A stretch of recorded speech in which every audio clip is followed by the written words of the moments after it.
Welcome to Industry Insiders, created and produced by the Center for Entertainment and Hospitality Management at Cal State University Fullerton.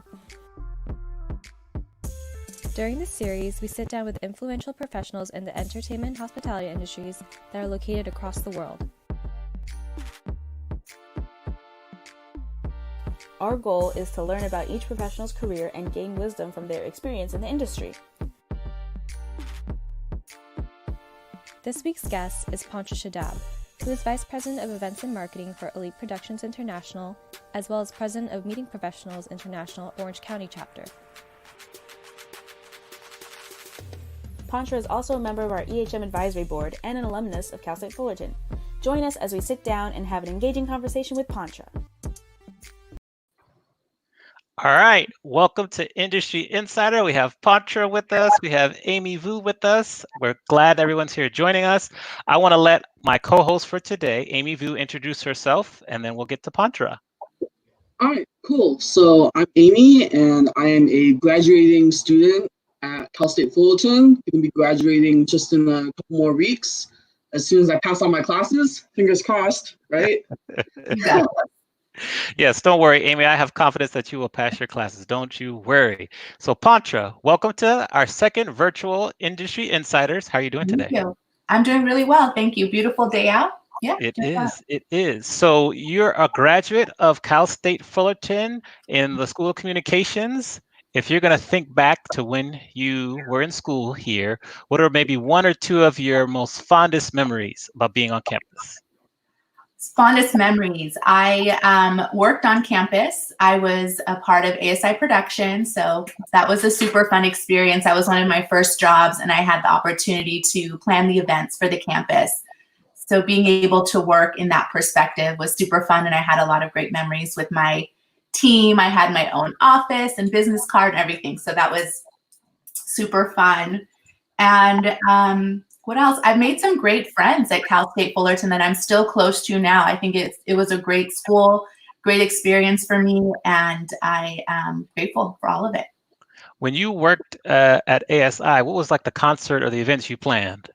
So we had weekly concerts. There was a small amphitheater that was right outside of the TSU. I'm not sure if it's still there, but we would do concerts there. And then in the TSU, there was a basement, the same level as the bowling alley.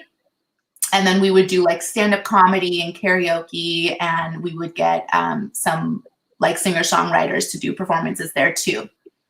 Good. Now, stand-up karaoke, were you one of the ones that was participating in the karaoke? I was coordinator. Yes. All right. It was Okay. super fun. Yeah. Good. So I know. Do you still do that at Cal State Fullerton? I think we still have that. Yeah. Okay.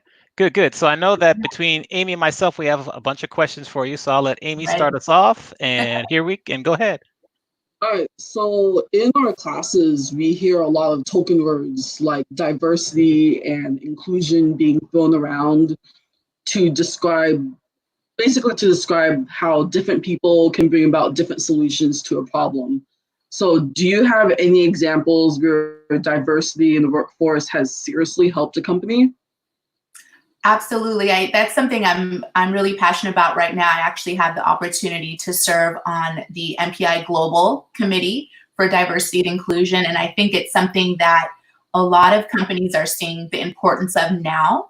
People may not be that educated about it, but they're seeing the importance. And I think that it's good to know it's not just limited to race or, gender, but I think it goes beyond that. Maybe it's you have a disability, or you have, it's such a broad area, but I think it's important because if you can get perspectives from a group of different people, then you can serve a lot more. But if you just have one type of person, you're only going to serve that one type of person. So I think it's really important to have that open mind and be able to bring people from different cultures and backgrounds so that you can make the best outcome. In your daily work and at your company, how do you make sure that you have diverse perspectives throughout the events you plan, as well as your internal team? Collaboration. I think it's not just about what I want. It's about what is the best for the client and their end goal, whether it's an event or an experience. and partnering with different people. We don't work with the same people all the time. You know, we have to work with what's best for the client. So keeping that open mind and keeping ourselves educated to the best components. All right. Now, you mentioned that you're on the global board for MPI and you participate on committees. Explain what you do currently, because we said that you're the chapter president for MPI Orange County, doing an amazing job, by the way. Keep it up. Thank you. Talk to us about MPI. We talk about it a lot on campus. How has it benefited you? And I think you have a special announcement to share with the students as well. Yeah, I do. So MPI, I think getting involved in any association, I think is a really fantastic opportunity for not only professionals, but students as well, because it gives you the chance to really connect with people that are in the industry. It's that one-on-one chance to meet with people, learn from them, from your peers, people that you want to work with or work for. And so being a part of MPI has been really helpful with that.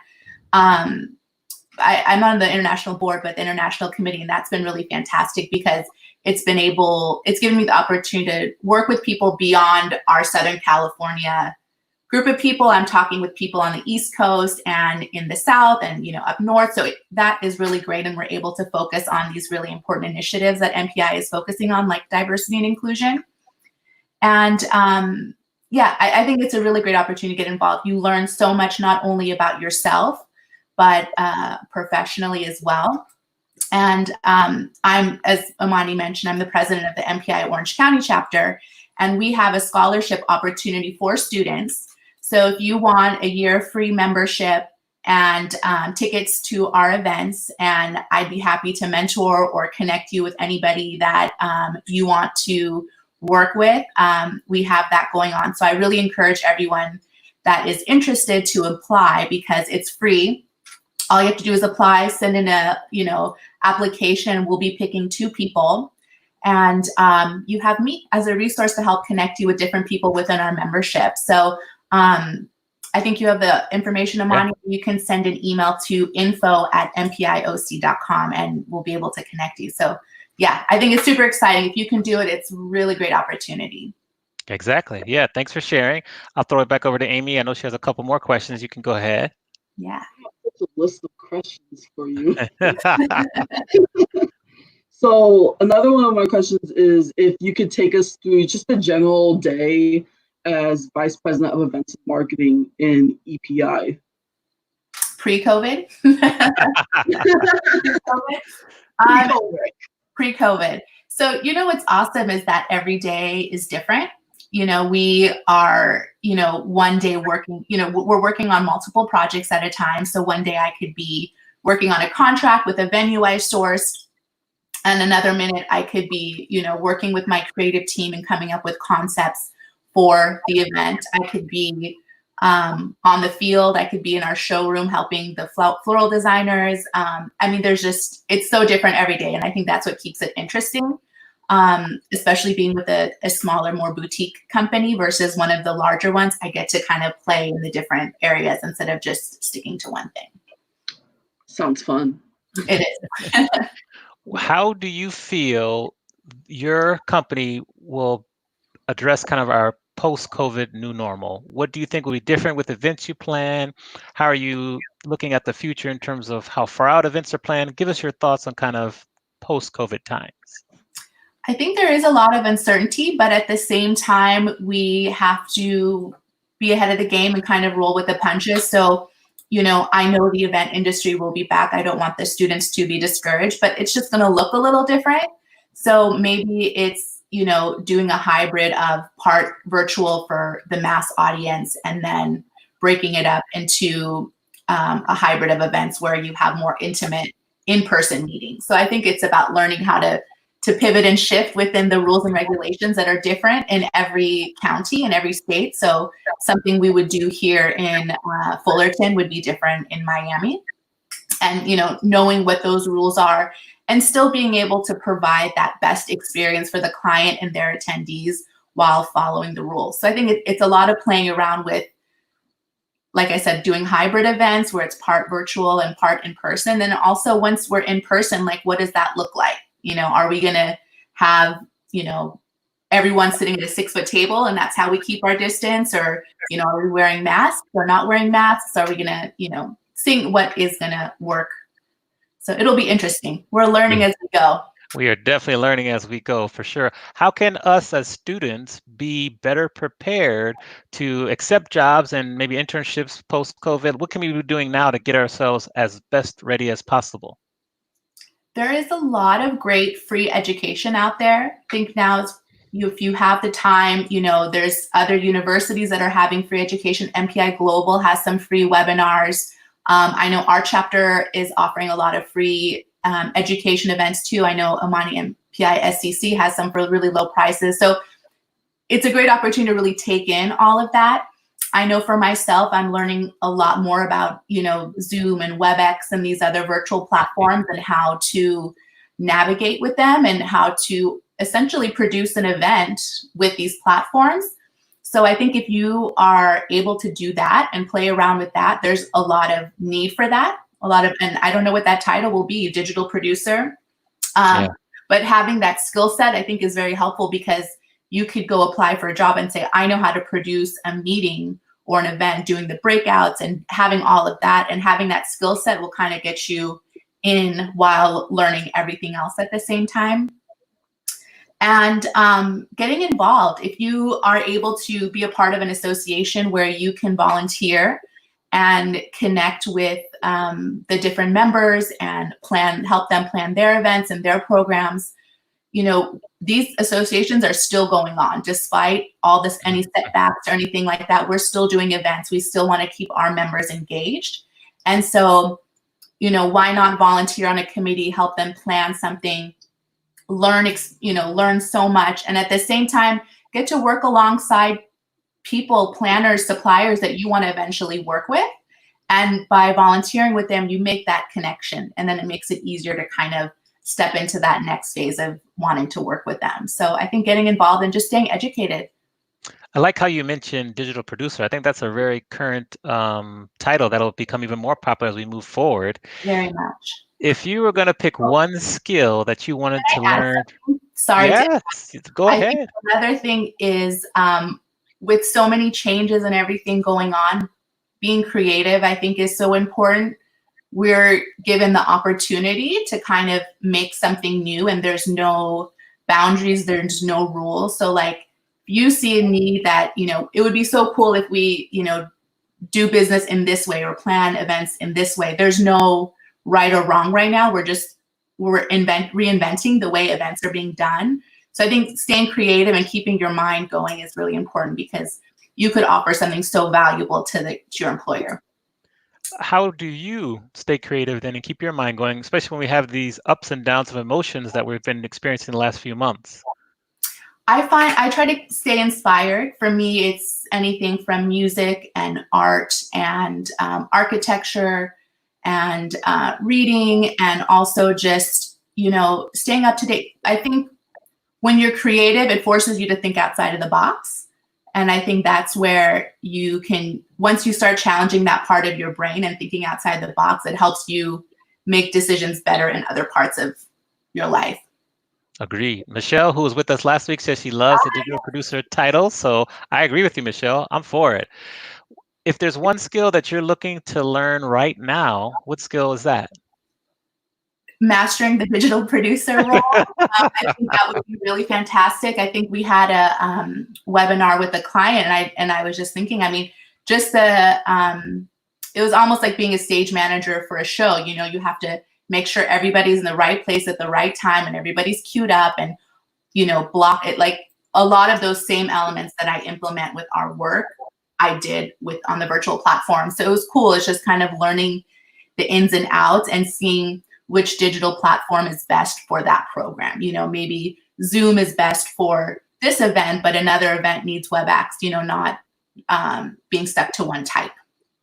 Exactly. And we have to give a shout out to our digital producer. So Myra Encina, she's behind the scenes. Yay! You might have seen her comment. So she's rocking that out. Gonna add it to the resume. Boom, there you go. On it. I'll throw it back over to Amy, see what else you wanted to ask and continue.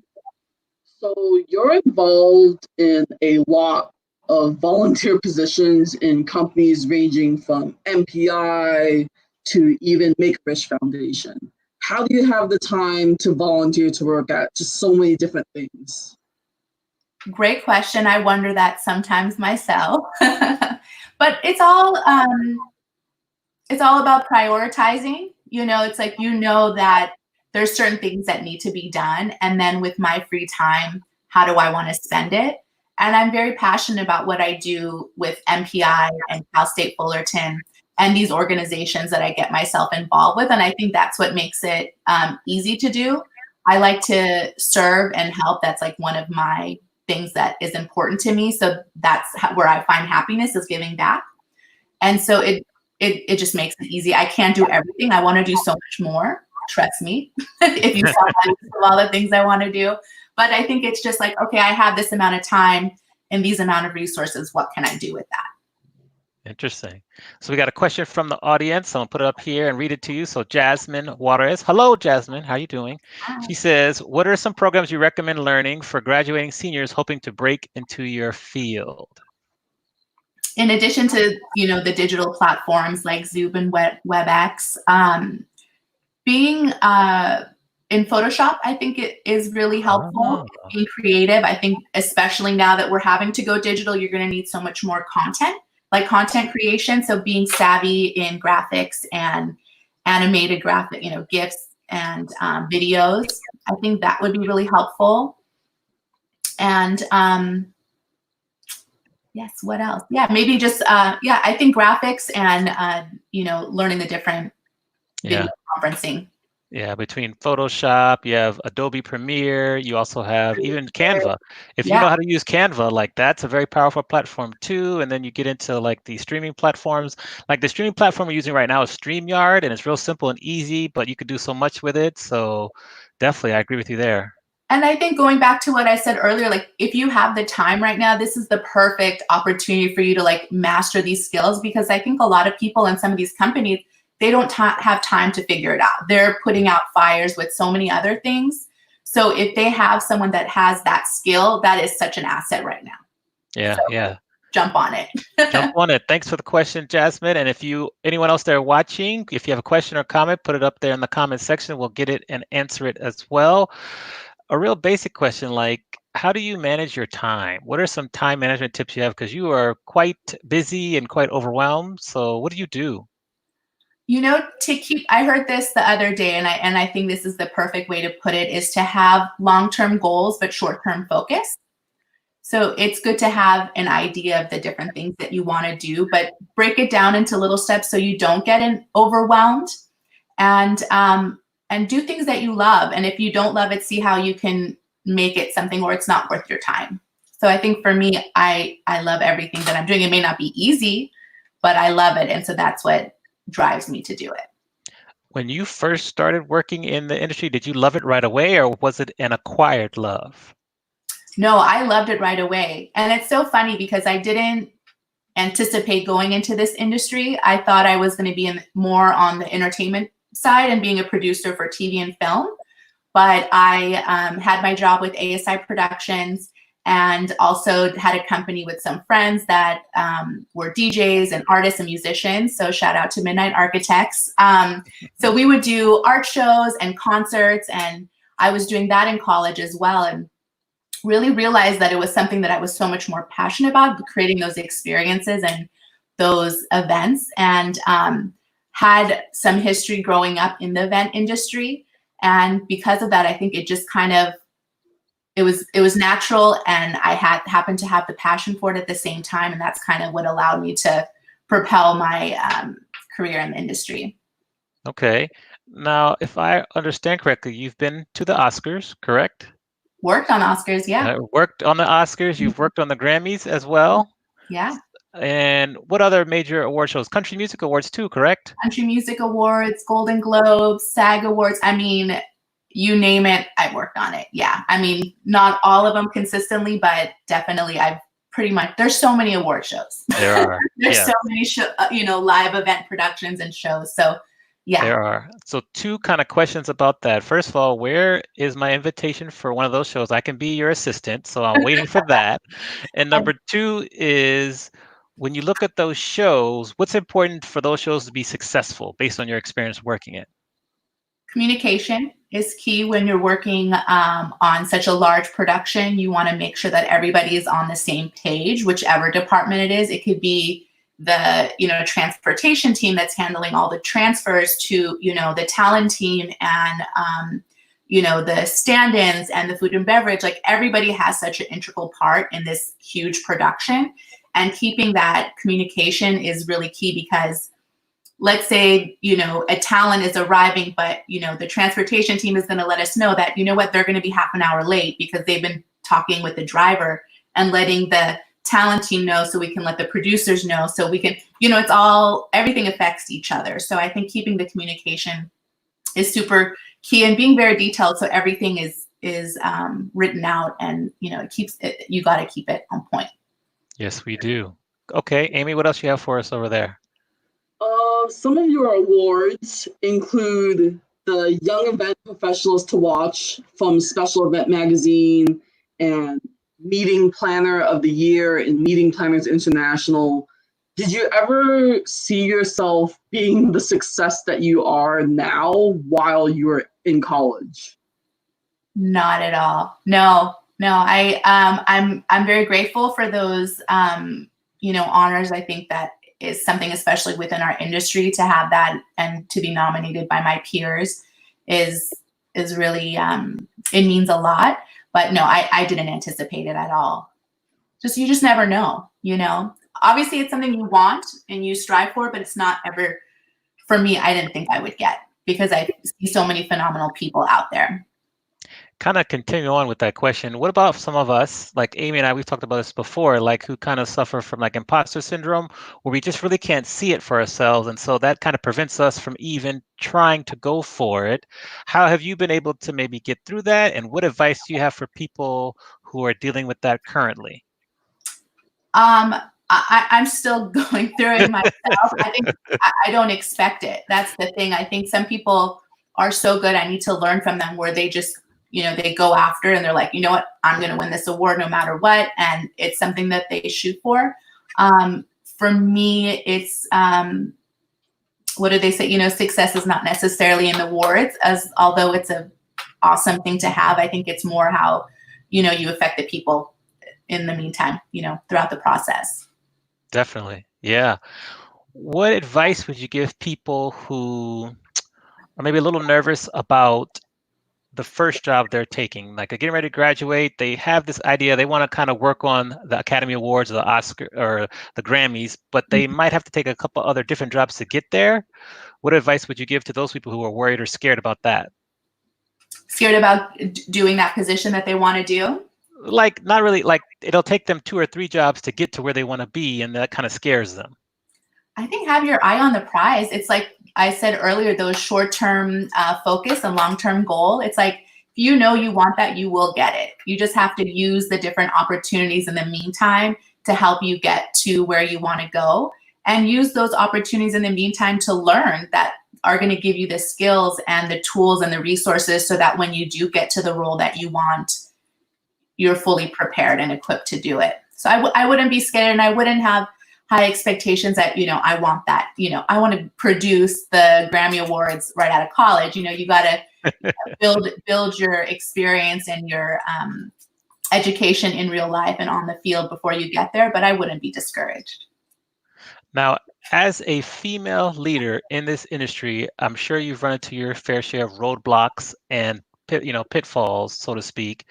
What have you done to keep your eye on the prize, and how have you not let certain people or roadblocks get in your way as you continue to ascend? I try not to let it get to me. I mean, I think being even a minority and growing up in Orange County, like when I was growing up, I was the most ethnic person around, so it's, growing up in those situations, you kind of like, it is what it is, and you have to overlook it and not think of it as being different, and focus more on what you can do and what you can contribute, and look more on that level. Okay, good answer. Amy, go ahead, and then we have another question from the audience. Oh, so I was wondering what some of the specific things that you do in just any of your volunteer work. With MPI? Yeah. Yeah, with MPI. So right now, for example, I am working with my team, my amazing board of directors and our committee members, and we're learning how we can, provide events that are going to keep our members engaged. I know there's a lot of people that are going through some hard times right now, and we really want to be a support system and offer not only education, but some fun events too. So it's just kind of brainstorming with our teams to see how we can provide those experiences to everyone. And something that we're doing is we're keeping it open to everybody. I think right now it's hard and people are going through some hard times. So we don't want to charge for our events. So we're looking at how we can bring value to people with these programmings. And then also, we started something called MPIOC Cares. And this is a, small foundation that, if you are if you're capable of donating, instead of paying for the event, but maybe you could donate $10, that'll go into the fund and it'll help support and pay it forward. So if somebody, needs to, get a membership or they want to attend an event that will be charged in the future, we can support them and help them. So working with my team on different ideas, and we've been super successful and have some fun stuff coming up. So yeah, that's been really fantastic. And then just keeping in touch with our members, seeing how they are, how we're all in this together. I know it's so cliche to say, but we're all going through something so massive, and I think we can all just be there for each other. Yeah. Now we have another question from Jasmine. She says, what is something you look for in others when you're looking to add someone to your team? Looking for strengths. I can't do it all. So we always like to surround ourselves with people that, are better in some areas than us, because that can help us grow, and somebody that is open-minded and flexible. Our industry is just, everything you constantly have to change and web and flow with everything that is brought to you. So someone that can do that, and someone that wants to, do what's best and stay involved and be creative and just have fun. I mean, this event industry is so much fun. It could be stressful, but if you're like a team player and you're up for it, like that's the best person. Yeah.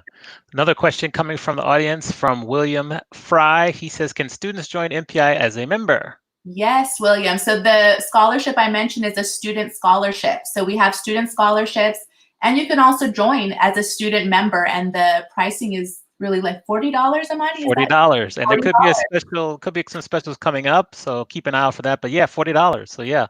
And I highly recommend it. And like I said, if you can get involved, even better, because that's your like gateway into like connecting with some of the, top professionals within our industry. Agreed. Get involved, and it will pay itself out in spades. So for sure. Yeah. So Isla stopped by. She says, "Hi, Pawntra. Hi. Do you have a favorite event that you've worked on so far?" It's a good question. There's so many good events. It's like saying which one is your favorite child, right? They all are. They all are, right? There's two that stick out. One was an event that we did in New York, and it was for a fashion line. It was for Escada, and it was like 10 years ago, I want to say. And it was really unique because we had to do an event on the 5th floor of Saks Fifth Avenue. And we had to set up the event while the store was open and work around their hours while, doing load in and load out in the, downtown of New York City. And so like just the logistics of it was kind of crazy.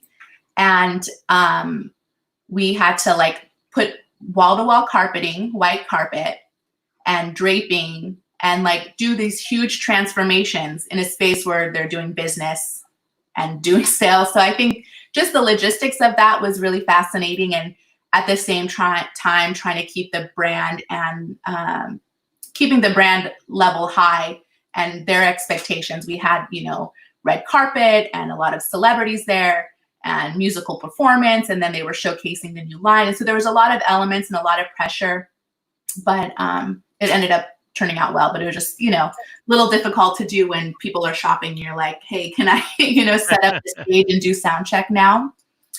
And another thing that was fun and unique is we did an event for one of the housewives on the Real Housewives of Beverly Hills. And that was less than a week. They called us and like we did a site visit. It was at the person's home and it was supposed to be just a dinner party, like 10 people. And, you know, we designed this event and, you know, the caterer and the bartender and, you know, had all of that taken care of. And then the day before they're like, oh, it's going to be 50 people. So that's fine. We adjusted. And then when we get on site, you know, we found out that they were going to film it as well for the show. So everything that we had designed from an event perspective had to be restaged to accommodate the cameras and all the, you know, tech and everybody from the TV end of it. So it was a cool experience because we were designing not only from an event perspective, but what is going to look right for television. Got so it. I had to put on both those hats and just kind of play around with it, and ended up being really fun and just, it was crazy. It was a very crazy event. Yeah, but it was fun. I can only imagine. All right. So Dr. Kim, she sent a question to me via text or Slack. She says, for you, how is the event planning industry changing with globalization, and how should our students prepare for such changes? Constantly staying up to date, educated. I think going back to, you know, being involved with organizations like MPI, I think it'll help you see what others are doing within the industry. And, you know, reading the different publications like BizBash and Special Event Magazine and all these other really fantastic publications that are out there as resources. I think staying up to date and educated is really important, so you can kind of shift with every change that's happening. Interesting. You've had over 15 years of experience in the industry, almost 20. What has been the most, you're still very young, don't worry. What has been the most surprising trend that you've observed kind of take over that you would have never expected? The surprising trend, oh my gosh. Oh dear. Because, you know, whether it be technology based or whether it be like colors or just meeting room setups, you've probably seen so much you can't even pick one. But like, what's been more surprising in terms of food, maybe food and beverage that you've seen kind of take over? What comes to mind? You know, one thing I didn't expect is balloons. I think in the past, no, I mean, in all honesty, like you wouldn't think it would become a trend, but there's some actually great, they call them balloon architects now, that are doing these installations that are really cool, and they mix it with florals or, you know, different things to kind of make them more unique. And it's something you wouldn't think is the coolest, but I think the way they've been able to make it more elevated and more cool, I mean, they could cover a whole side of a building and make it look so much more grander than just a random arch. So yeah, I would say I wouldn't expect that, but I've seen some cool stuff out there. And then I'm curious, what about with like food and beverage? Because we've changed so much. Now people are so much more health conscious compared to before. What's a food and beverage trend that really kind of caught you off guard or surprised you? I'm really liking the interactive stations that I'm seeing. You know, I think it's beyond just walking up to a buffet line, but the chefs that are really getting into it and having fun and making it more of an entertainment experience versus just a culinary one. I think that's super fun. People are a lot more health conscious, and people are more foodie. Like there's more foodies out there now than there was before. So you can't just do the basic chicken and potatoes. You got to make it fun, you gotta make it different. And I'm really impressed to see what a lot of the chefs are doing these days. They're really, you know, setting the bars high. So it's cool. It definitely helps add to the whole event experience. Agreed. Yeah. I'll throw it back over to Amy for another one of your questions. Professor Roberts, when I was in this class, he had an assignment where all the students would write an essay called their 10-year plan. Mm-hmm. And they would describe where we saw ourselves in 10 years. We could describe our living situations, or even where we thought we were going to be working at 10 years from now. Uh-huh. So do you see, so when you were in college, like what kind of 10-year plan did you kind of like have in mind for yourself? And then on top of that, what's your 10-year plan right now? In college, I think this whole event industry was all so new and different. So I just wanted to take it all in and see how I could become an event, producer and designer, kind of where I am right now, where I have my own clients and, I work with an amazing team and we, create everything from the design to the event concept and, the location and all of that, and kind of just building that and taking it on as my own versus just like an assistant. And now I feel like it's just, doing those projects that I've always wanted to do, like producing the halftime show for the Super Bowl or the opening ceremonies for the Olympics. Like, oh my God, that would be amazing. I don't know if I could get there, but like those would be major goals for sure. That can happen. That's not out of the possibilities. We'll think big here. So we put it out there in the universe. To LA, right? So that's right. Yeah, definitely. All right. So Dr. Kim sent another question, a fun question for us. She says, what were some of the most craziest requests from clients that you've received and how did you handle them?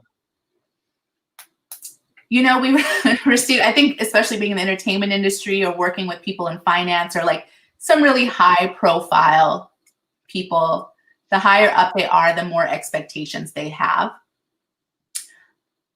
One thing that I think is really good, we're always able to deliver. We never say no for us. It may, come with a price or a timeline, but we always want to provide that service to them. I know celebrities can get really crazy with, wanting an all white room, like white carpet, white draped furniture, and then, specific liquor or specific, food for their rooms. It could be, clothing that they need sent because they didn't bring it with them, so we have to have someone go shop for them and bring them clothes to try on for the event. So, it's so random. Some just, yeah. Who's maybe your favorite celebrity that you've ever worked with? Who's my favorite celebrity? Who was really great, and I still say this, even though it was like almost 10 years ago, but I think Pitbull is awesome. He's just one of those people that is so down to earth and very personable. Like, he really respected everybody that was a part of the production. He didn't come in entitled at all, even though he was, that was like in his heyday, like the big, he was so popular and just so respectful and so good with people. And I remember seeing him, a couple years later at other events, and he like remembered who I was. And, for someone like that, you're like, how are you to remember me? You see hundreds of people all the time. But I think he was just super professional, put on an amazing show, and was just really good to everyone. And that's rare to see. Yeah, he's a very positive individual, very motivational too. So yeah. Got a question here from William Fry again. Hi, Pawntra. When thinking about your events, how do you design the aesthetic, color palettes, fabric, stage, etc., to make your event stand out from others visually? Great question. I think the most important thing is knowing what your client wants and the outcome that they want. So, maybe somebody wants something a little bit more subdued, or they want, knowing what the final outcome I think is important. And from there you can design. And every situation is different. You could have two clients that want the same event, but they want two different outcomes. Like, let's say they both want to do a cocktail party for 100 people, but one person wants to have a rager and one person wants a really intimate dining experience. That's going to be two totally different ways to design. And so knowing that, and also just kind of seeing where they feel comfortable. We like to think outside the box and do things creatively. We don't like to do same things over and over again. So, how could we do that? Getting inspired again by things that people are doing in art and, culture around the world and architecture. Like, how could we bring those amazing art, inspirations into the work that we're doing? What are the Pantone colors? What's trending in fashion right now? How could we bring all those elements into the events? Speaking of colors, what colors are you kind of feeling right now for events? Ooh, that's a good question. color is so important. I mean, I did a whole class, I remember, on color theory. You know, there's orange that promotes creativity, and blue has a more colder feel. So it's really fun to play with that, whether it's in the lighting or the decor, just to see how you can shift people's moods just based on that color. So right now, I don't know what color. I feel like I haven't done a real event in so long. I'll get back to you on that. Yeah. Okay. Get back to us on that one. Danielle has a question for us. What's up, Danielle? She says, hey, Pawntra, how do you encourage innovative ideas in this industry? How and where do you find your inspiration? Another good question. Yeah, I think for me, as I mentioned before, is finding inspiration in fashion, architecture, art, music. You know, I think once you tap into that creative mind, you're able to kind of come up with all these unique things and cool things that you wouldn't necessarily come up with if you're not activating that part of your mind. And also just keeping up to date with, again, Biz Bash, special event, to see what other people are doing around the world. Instagram is really fantastic too, because you really get inspiration of what is happening and get the pulse of what people are doing. And maybe what's trending in Southern California is very different than what's trending in New York, and very different in Hong Kong, you know, and kind of just like tapping into that, it really educates yourself on what's going on as a whole within the industry and the world, and how you can utilize that information for your client. Because you never know, you could have a client that is from Hong Kong, but they live in Southern California, and you want to be able to communicate with them on a level that they understand. What's been the most random place you found inspiration from? I asked that question because I was interviewing someone for my podcast, a songwriter, and she said she gets inspired to write songs from text messages. For you, what's been the most random place you've got inspired from? I mean, it's honestly everything. I mean, I think like once you start activating that part of your mind, it could be from, you know, I could be cooking and then see the shape of a vegetable and then the color and see like, oh my God, how could we do X, Y, and Z? I think it's really fascinating. And I think once you channel that, it could pop up from anywhere. That's what's really cool. Good. So Jasmine asked another question, which I love here. She says, thank you for answering all our questions. You're welcome, Jasmine. Have you ever planned an event and had it turn out better than you imagined? Always. Love that. No. No, I'm just kidding. Yeah, I mean, I'm not the best person to like toot my horn. Like I always want things to be better, but there has been events where we just look back and we're like, wow, how did we do that? You know, like knowing everything while you're going through the process, all the trials and tribulations and stress and budgetary issues or weather or whatever the problem may be. But then you look at the event and you're like, no one would ever know that we were dealing with all of that, you know, drama, and the event came out beautifully. And I think, I remember, what was it? The Grammy Awards, however many years ago, Whitney Houston had passed away like a couple days beforehand.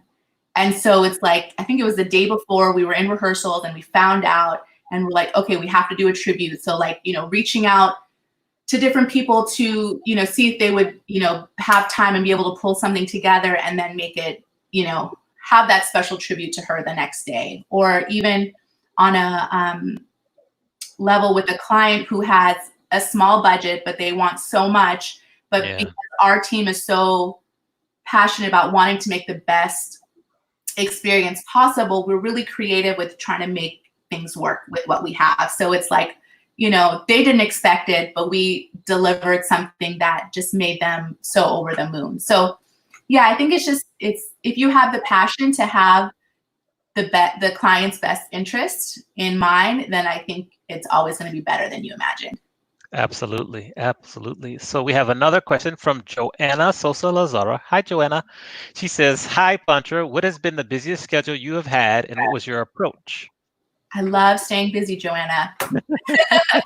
I think that's what's exciting, is when you have, you know, you have to have a balance, you know, I think that's super important. But when you're in an event, I mean, that's your life. You know, it's working on production schedules and with the design team and, you know, handling the client and all that. So, I mean, busy. It's around the clock, and for us, with EPI, we're very service oriented, so I could be texting with a client all night, or, always being there to make sure that they're at ease and the event is going to be produced. So it could be a 24-hour job sometimes.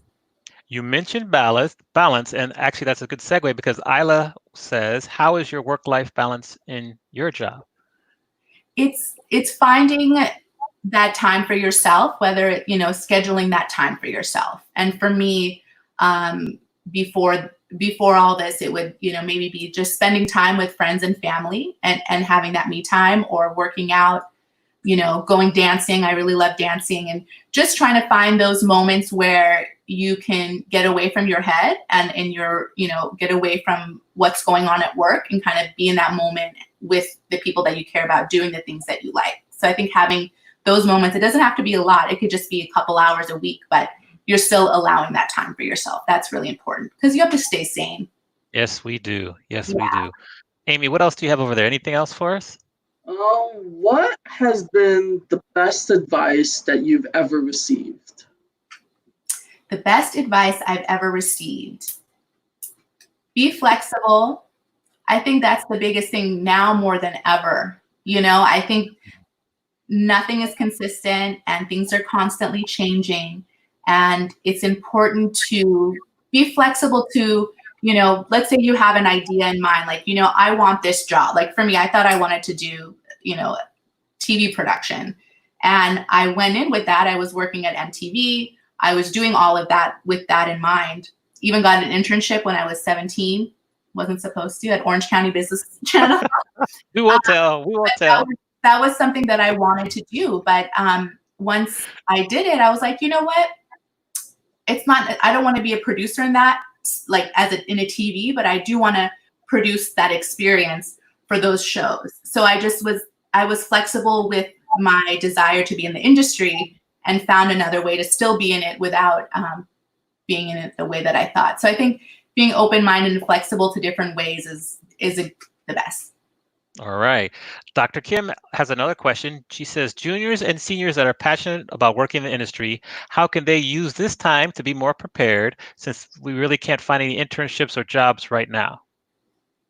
Staying educated on the different platforms. Again, I think this is for all of us, for the professionals. I think the students too, you guys have an upper hand, because you can really get in on learning these different tools and ways of, the way this industry is going. Like I mentioned, like the web conferencing platforms, getting involved with associations, getting that student membership, getting the scholarship, so that you can be a part of it and have that opportunity to work hand in hand with planners and producers and, DJs and, all of the best people within our industry.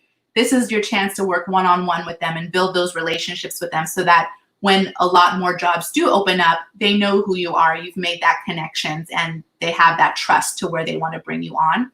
And you also learn a lot of skills. You'll be helping planning events. So it's something you can add on your resume. And MPI, SITE, ILEA, these are all very reputable associations that everybody knows. So to have that on your resume is really cool. Absolutely. William has another question for us. He says, thank you so much, Pawntra. One more question. What do you look for in resumes when bringing individuals onto your production team? How can I become a competitive applicant in your eyes? Great question. I think it's important to really know the role that you're applying for. We get applicants all the time, and people just copy and paste the same thing that maybe they sent for a job as a front desk clerk and at a hospital and then to an event company. And I think tailoring your resume to highlight the skills that are relevant within the position is important. And, include your volunteer work, include the work that you're doing at Cal State Fullerton. It doesn't have to be a full-time job. I think people need to see that you are using the skills that are needed within the position, and that you're open to learning, and also just staying connected with the employer. Like, let's say you reach out to me, but right now we're not applying. Let's stay connected. Maybe check in with me in a couple months, or, send me a message on LinkedIn. I think keeping that communication is important, because you don't know what's going to happen. And let's say I needed an assistant last minute, but I don't remember who I talked to, 2 months ago, but if you're staying connected, you're going to stay relevant in my mind, and I'll be able to reach out for a position or opportunity. You mentioned LinkedIn. What are some good networking tips people can apply now to really stay top of mind when we're networking kind of in this virtual environment? Besides LinkedIn, I think Instagram, a lot of people in the design industry, they post some really beautiful stuff, and just staying connected and up to date with what people are doing.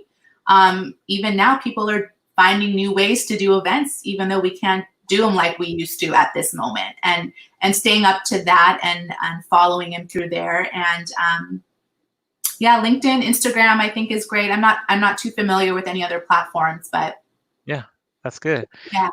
Joey, who was our co-host last week, says, "Hi, Pawntra. Do you have a dream event that you would love to work on?" Yeah, the opening ceremonies of the Olympics, Super Bowl halftime show, and I would love to produce a fashion show for like Paris Fashion Week. Nice. Like on the level, I don't know, there's a show on Netflix called 7 Days Out, and I saw they did a behind the scenes of Karl Lagerfeld, who's from Chanel, and just the amount of production that went behind a show was so phenomenal. So that was really cool to see. I would have loved to work with him, but just kind of being in that creative space and working on such a different level. We do fashion shows, but I mean, obviously not like that. Not yet, at least. Not yet. Yes, I love it. But that's a very cool show if you guys want to check it out. I've only seen one episode, but it shows you the behind the scenes of a large event, like the 7 days right before it. Good. And it's probably a much better representation of events than the Fire Festival, I'm assuming, right? Gosh. I'll give Amy one more question, and then we'll kind of wrap it up because we're almost to our time. It's been a great show. So go ahead, Amy.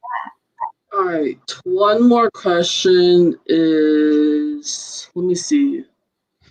What advice do you have for students who want to have a job like yours? Internship? Yeah, internships.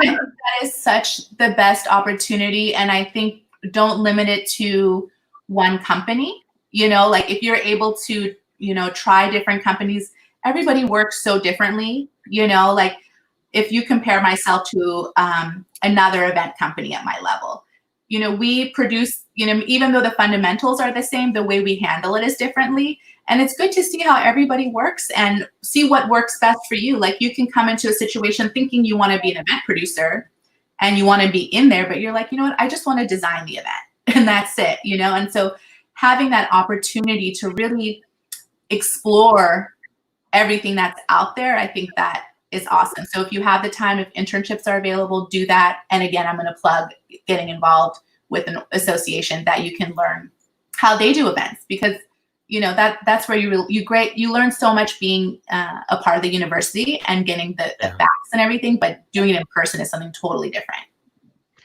Great answer. Great questions, Amy. Well done. Well done.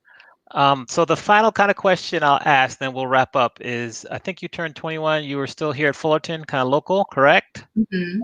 And so I love to ask this question. My students know this. My podcast listeners know this. If you're going to go back and give your 21-year-old self advice based on what you know now, what advice would you give your younger self? Go for it. Don't hold back. Okay. Yeah. All right. Love it.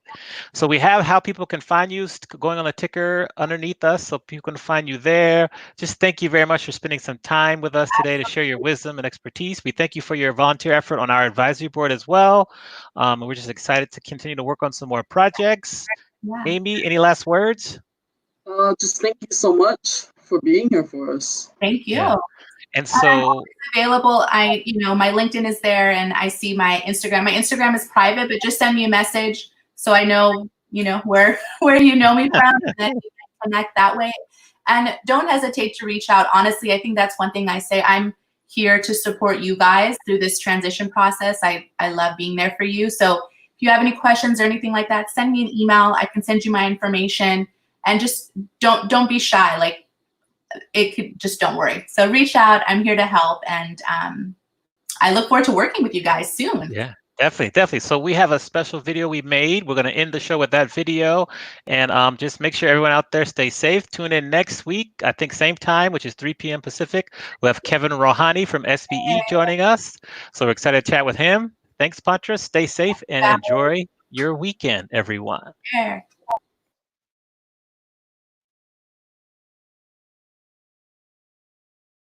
I love EHM because it's exactly the part of business that I'm interested in. I love entertainment, I love hospitality, and I met some of my closest friends through EHM. Concentration prepares you for the real world by providing networking and career opportunities in various industries. In a single event, I could be networking with an award-winning songwriter for 1 minute, and then be talking with a theme park manager in another. The faculty here actively encourage and push their students to reach higher, and in the end, the best thing about EHM is always about the people, whether it's the students that surround you in your classes or your professors that teach you. If you want to join the entertainment hospitality industry, these are the people you want by your side to help you reach your goals. Being in this concentration has allowed me to connect with my professors on a deeper level. They have introduced me and connected me with some amazing industry professionals that have provided me opportunities to volunteer and get to see behind the scenes stuff, like working with the Simpsons premiere party at Universal Studios Hollywood and helping with the Fox Sports holiday party at Fox Studios. So this concentration is much more than just learning about the basics. It's about diving into learning about how these industries really do shape who we are and give us a more exciting world to live in. The one thing I really like about the major, EHM major here, and the center is that we're one of very few colleges in Southern California, and really the West Coast and kind of the country, that has the access to all of the hospitality companies in the area. Like we have, like Disney's a really big company area, but then you combine that with the entertainment companies that we have access to in LA, whether it be like HBO, Netflix, MGM Studios, like all those companies that are based in LA. And then we have the hospitality companies that are based in California as well. So we have a really unique access. Right. And our students come out very prepared for either the hospitality side and the entertainment side. So What I love most about the Entertainment and Hospitality Management Department is that everybody, the students and the faculty, all act as one big family, and we all actively encourage and support each other to accomplish our goals within the entertainment and hospitality world. EHM here at Cal State Fullerton gives me the opportunity to meet professionals and talk about internships or pretty much what they love about their job, or just how the company is different from companies doing the same thing. Another thing that I love about the concentration is that the professors are really invested in the students. They do everything in their power to make sure that we succeed, which I really appreciate. EHM has given me all the tools that I need to prepare myself for the real world. These industries are really hard to break into, and I truly believe that the knowledge that we've learned in these classes has given us an advantage to breaking into the industries. Our curriculum focuses on applying business and management theories to entertainment and hospitality industries such as film, music, television, streaming, theme parks, hotels, casinos, special events, and live entertainment, among others. We work very closely with the recruiters to make sure our students are exposed to numerous opportunities through networking and career-related events. Our alumni are very successful and active in these industries, and they're currently working for companies such as Disney, CBS, Warner Music, Live Nation, the Irvine Company, Marriott International, MGM Resorts International, and Angel Stadium.